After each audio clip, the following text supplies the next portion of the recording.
الحمدللہ رب العالمین والعاقبۃ للمتقین والصلاۃ والسلام علی خاتم النبیین۔ محترم ناظرین سامعین، السلام علیکم ورحمۃ اللہ وبرکاتہ۔ اس دنیا میں ہر چیز کا ایک مقصد ہے، کوئی چیز بے مقصد پیدا نہیں کی گئی۔ اور میری اور آپ کی زندگی کا مقصد کیا ہے؟ انسان کی زندگی کا مقصد کیا ہے؟ انسانوں کو یعنی مجھے اور آپ کو اللہ تعالیٰ نے بہت صلاحیتیں دی ہیں، قوتیں دی ہیں، تخلیقی ذہن دیا ہے، طاقت اور قوت دی ہے، سوچنے سمجھنے، عقل و شعور کی اور چیزوں کو انالائز کرنے کی صلاحیتیں دی ہیں۔ تو آخر اس دنیا میں مجھے اور آپ کو کیوں بھیجا گیا ہے؟ اللہ سبحانہ و تعالیٰ نے اس بات کی وضاحت سورۃ البقرہ کی آیات 21 سے لے کر 22 تک 2 آیات میں بڑے شاندار طریقے سے فرمائی ہے۔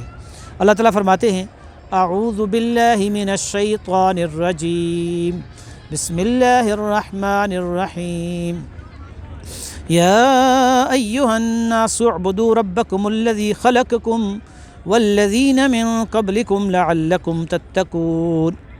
یا ایہا الناس، اے بنی نوع انسان، تمام انسانیت کو مخاطب کیا گیا ہے سورۃ البقرہ کی آیات 21 اور 22 میں، اور کہا گیا ہے کہ اعبدوا ربکم الذی خلقکم، عبادت کرو، بندگی کرو اپنے اس رب کی جس نے تمہیں پیدا کی ہے۔ تو اب لفظ عبادت عبد سے نکلا ہے، اور عبد کہتے ہیں وہ شخص جو غلام ہو، یعنی جو 24 گھنٹے اپنے مالک اور آقا کے حکم پر چلنے والا ہو۔ عبادت میں 3 پہلو ہوتے ہیں، ایک یہ کہ کسی کی عظمت اور بڑائی اور ہیبت اور جلال کی وجہ سے اس کے سامنے جھک جانا اور اس کے سامنے عاجزی اختیار کرنا، دل کے اندر اس کی عظمت کا بیٹھ جانا، اور پھر جسمانی طور پر دوسری چیز ہوتی ہے، جسمانی طور پر اس کے سامنے رکوع کرنا، سجدہ کرنا، ہاتھ باندھ کر کھڑے ہونا، اور تیسری جو عبادت کا کمپوننٹ ہوتا ہے وہ ہوتا ہے اس ہستی کی بات ماننا، اس کا حکم ماننا، اس کے قانون پہ چلنا۔ تو یہاں فرمایا جا رہا ہے کہ اللہ تعالیٰ کی جو عظمت اور ہیبت ہے وہ بھی تمہارے دل کے اندر ہو، اس کے سامنے تم رکوع و سجدہ بھی کرو، اور اس کے احکامات کی، اس کے قانون کی، اس کے دیے ہوئے نظام کی اطاعت بھی کرو، فرما برداری بھی کرو۔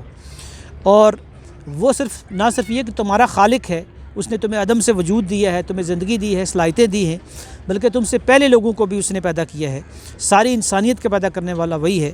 لعلکم تتقون، تاکہ تم تقوی اختیار کرو۔